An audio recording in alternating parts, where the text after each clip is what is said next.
늘 이제 우리와 함께 계시는 거예요. 그렇기 때문에 우리가 이 주님의 이 말씀을 귀담아 들어야 되겠습니까? 아니면 그냥 한 귀로 듣고 한 귀로 흘려야 되겠습니까? 왜? 주님은 말씀대로 하기 때문에. 아멘입니다. 동정녀 마리아로 온다고 약속한 그대로 오셨어요. 또 주님이 십자가에 죽으실 것을 미리 제자들에게 3번이나 얘기했어요. 그대로 말씀하신 그대로 이 십자가에 보고 돌아가셨어요.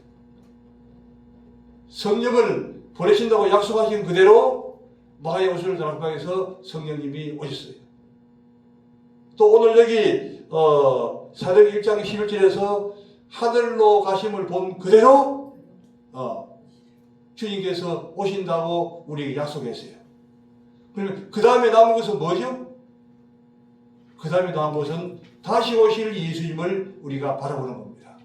근데 다시 오실 예수님이 멀리 있는 것이 아니라 우리가 이제 하나님의 말씀을 통해서 다시 오실 예수님을 파악을 하는 것이 중요하고, 그리고 이 말씀에 대해서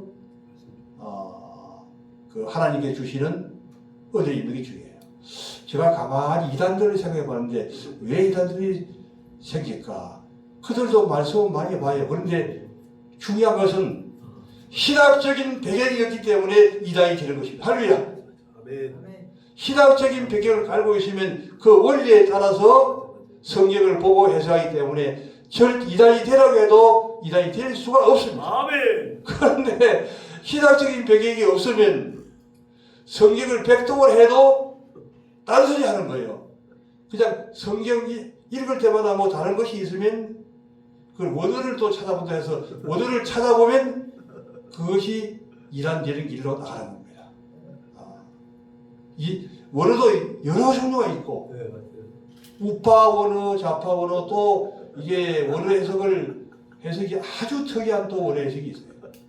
그렇기 때문에 일단 이게 베이스로 깔아놓은 신학적인 배경을 우리가 깔고 있어야만이 정상적인 복음을 이제 선포할 수 있다는 것이죠. 그러나 신학적인 배경이 없으면 좀 뭐 이상한 것 같은데 들어보면 그게 안 맞는 소리예요. 왜냐하면 제가 이게 그전에 그걸 잘 깊이 얘기하지 못했는데 신학적인 배경 때문에 문제가 되는 거예요. 할렐루야. 그래서 이게 우리가 신학적으로 좀 조금 지식을 가지는 것도 대단히 중요하게 될 것이죠.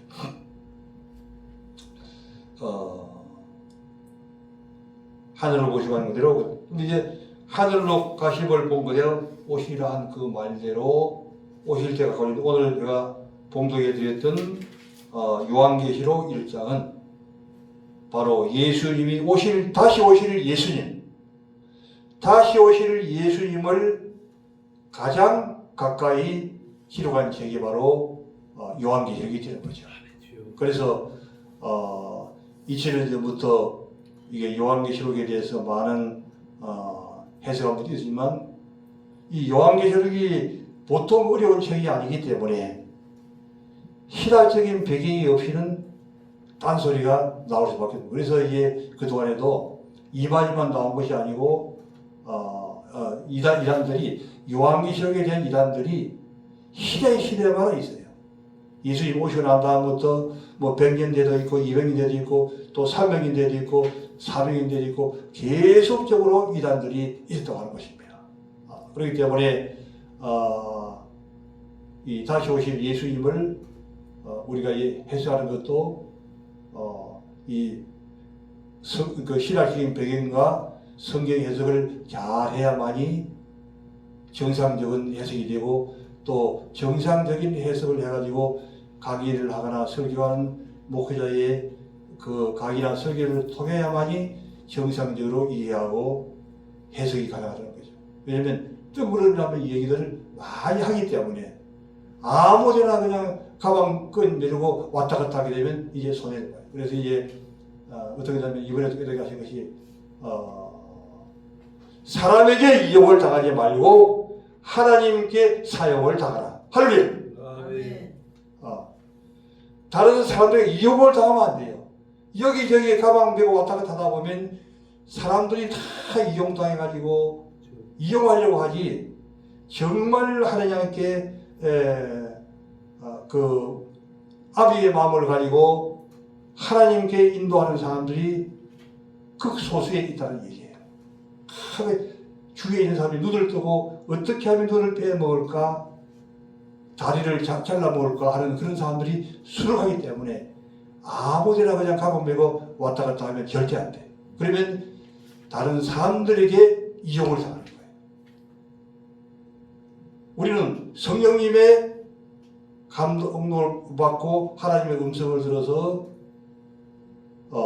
하나님께 사용을 당하는 그런 자의 성이 되기를 주님의 이름으로 축원합니다. 아멘. 하나님께 사용을 당하게 돼요. 왜냐하면 일평생 열심히는 했는데 사람에게 하나님께 사용당하지 않냐고 사람들에게 이용만 당했다고 하면 어떻게 되겠어요?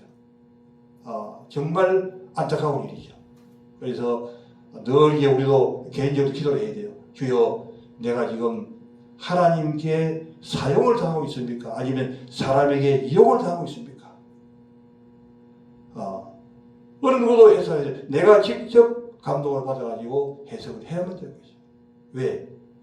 이게 하나님의 뜻이라고 하지만 그것이 이용하기 위해서 하는 수도 많기 때문에, 정도를 가르치지 않는 사람도 많기 때문에 우리가 정말 깨어서 하나님의 말씀에 발견 자리에 서고 또한 신학적인 배경을 잘 깔고 이 모든 것들을 성경도 여기저기서 그냥 여기서 조금 저기서 조금, 구약에도 그런 것들이 많았어요. 여기서도 조금 저기서 조금, 그게 이단으로 가는 척길이죠. 창세기부터 요한계시록까지를 쭉 아주 한 50동은 해야만 돼요. 쭉 그냥 계속 읽어. 계속 읽으면 신학적인 배경을 깔고 난 다음에는 이 성경의 배경이 다 가슴 속에 들어가 있기 때문에 어떤 사람이 이 얘기를 하면 설교를 하면 이 사람이 바깥들의 설교를 하고 있는지, 성수의 설교를 하고 있는지, 지성수의 설교를 하고 있는지, 이용하려고 하는 설교인지, 하나님을 섬기려고 하는 것이, 그것이 모든 것이 그냥 딱 빛이 오기 때문에 그냥 깨달아지는 거예요. 할렐루야! 우리가 이런 자리를 향해서, 그래서 너희의 세계에서 1인자가 되라고 하는 거 아니에요. 가장 탁월한 자가 되기 위해서 이제 돌아다니지 말고 앉아서 성경을 부지런히 배워야 되는 거예요. 이용당하면 절대 안 돼. 아멘. 그냥 이용당하려고 하기 때문에, 이용을 해먹으려고 하기 때문에 내가 직접 주님과 1대1로 이제는 돌아다닐 만큼 다 돌아다니는 거예요. 주님과 1대1로 해서 성부를 잡는 그런 자리에 서야만 될 줄 믿습니다. 아멘. 이제 요한계시록 쪽 보게 되면 이는 예수 그리스도의 계시라. 요한계시록이 어떤 말씀입니까? 바로 예수님께서 직접 내린 계시라는 거예요. 길이 되시고 진리가 되시고 생명이 되시고 부활이 되시고 생명이 되시는 예수님께서 직접 내리신 계시가 바로 다른 성경들은 다른 사도들을 통해서 성령님의 감동을 통해서 이루어진 책들이 많잖아요. 그런데 요한계시록은 예수님께서 직접 내린 계시라 하는 얘기입니다. 계시라, 이는 반드시 속히 될 일을, 할렐루야! 아멘. 반드시 속히 될 일을, 반드시 속히 될 일을, 아멘. 앞으로 주님이 다시 오시는데 이것이 반드시 속히라고 하는 말을 왜 쓰느냐?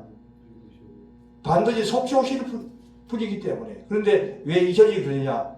하나님께서는 너무너무 한 명이라도 더 구원하기 위해서, 한 명이라도 더 구원하기 위하기 때문에 시간이 이제 조금 더 이제 걸리게 되는 것이죠. 그래서 조금 시간이 이제 걸릴 것입니다. 그러나 주님은 이제 오실 때가 이제 다리다 하는 것이죠. 반드시 속히 될 일을 그들에게 보이시려고 모든 하나님의 백성들에게 보이시기 위해서 그 천사를 할렐루야 아멘. 천사를 보냈어요. 아멘. 주님께서. 아멘. 왜? 다른 사람들을 이용하면 이게 잘못될 수 있기 때문에. 천사들을 동원해가지고 바로 요한에게 이제 훈련된 제자 중에서도 오랫동안 훈련되어 있는 확실한 요한에게 이제 보낸 것이죠. 천사를 그 종들에게 보이시려고 요한을 하나님의 말씀과 예수 그리스도의 증거와 계시에 증거하였느니라. 주님께서 이 모든 계시를 다 이제 요한에게 100% 계시를 했다고 하는 거예요. 할렐루야. 아멘. 그러므로 이 요한계시록에는 빠진 것이 없는 거예요. 모든 다 달려 있다는 거예요. 그걸 지금 서론 부분에서 이 얘기를 하고 있는 것이죠. 3절에서 이 은혜의 말씀을 읽는 자와 할렐루야. 아멘. 요한계시록을 읽는 자와 또한 듣는 자와 아멘. 가장 중요한 것은 지키는 자가 복이 있나니 할렐루야. 그리고 이 하나님의 말씀을 읽기도 해야 되고 듣기도 해야 되고 가장 중요한 것은 그 말씀을 지키는 것이 제일 중요한 거예요. 하나님의 말씀을 확실히 읽고 확실히 들었다고 하면 생명으로 먹었다고 하면 그래서 떡으로 먹으라는 것이죠. 떡으로 먹었다면 그 말씀을 반드시 이제 지킬 수가 있습니다. 적은 것부터 사소한 것부터 지키는 것이 훈련이 되어야 돼요. 제가 이렇게 하고 있지만 우리 한국 사람들은 이 완고한 것이 가장 모든 사람들을 상대해 보니까 저는 경상도 사람들만 고집인 줄 알았더니 경상도 고집이 있고 전라도 고집이 있고 충청도 고집이 있고 강원도 다 고집이 있어요. 모두가 다 완고해요. 모두가 다 완고하기 때문에 이 완고한 것을 보면 완고한 것만 끄커지게 되면 다 끄커지는 거예요. 근데 그것이 끈질기게 남아가지고 그것이 안 끄커지는데 그것을 이제 해결하면 적은 것부터 순종하는 법을 배우게 되기를 주님으로 축원합니다. 할렐루야. 적은 것부터 그냥 무조건 순종하는 법을 배우는 것이죠. 밑에 사람이 하더라도 그냥 순종하는 거예요. 모든 것을 이제 순종하게 되면 결국에는 이 혼이 영은 이제 단문에 구음하지만 이 혼은 빌보 2장 10에 얘기했지만 두리고 일보도의 구원이라 계속 이 혼들이 하나씩 이 구원을 이루어가는 거죠. 이 완고한 것에 대한 구원이 이루어지는 거죠. 고집만 꺾으면. 근데 이것이 좀 쉽게 잘 안 되는데 기도를 많이 해야만이 이게 이제 꺾어지고 이 고난주간에 주님이 고난을 주는 것은 완고한 거 좀 안 꺾을래? 하루야! 완고한 것을 꺾으라고 주님이 주는 거예요. 왜? 그것이 꺾어져야만이 사명자가 되니까. 완고한 것이 꺾어지지 아니하면 사명자로 설 수가 없어요. 사명자가 하나님이 성령의 기름 부으심으로 충만해야만 사역을 감당해 나가기 때문에 이게 그런 것이죠. 그래서 앞으로 이제 이 요한계시록을 이제 좀 성령님이 감동하실 때까지 뚜껑을 좀 떼고 강의를 해 나가려고 지금 하고 이제 준비를 하고 있습니다. 그래서 하나님 우리가 이제 다시 오실 예수님을 그냥 말로만 준비하는 것이 아니라 실질적으로 우리가 이 하나님의 말씀을 가까운 말씀을 더 가까이 보면서 준비하고 또한 이 세상에 돌아가고 있는 뉴스를 부지런히 봐야 돼. 이게 지금 시대가 어떻게 돌아가고 있는지 잘 이제 살펴보면서 다시 오실 주님을 잘 준비하는 그런 일에 서기를 주님의 이름으로 축원합니다. 아멘 아멘.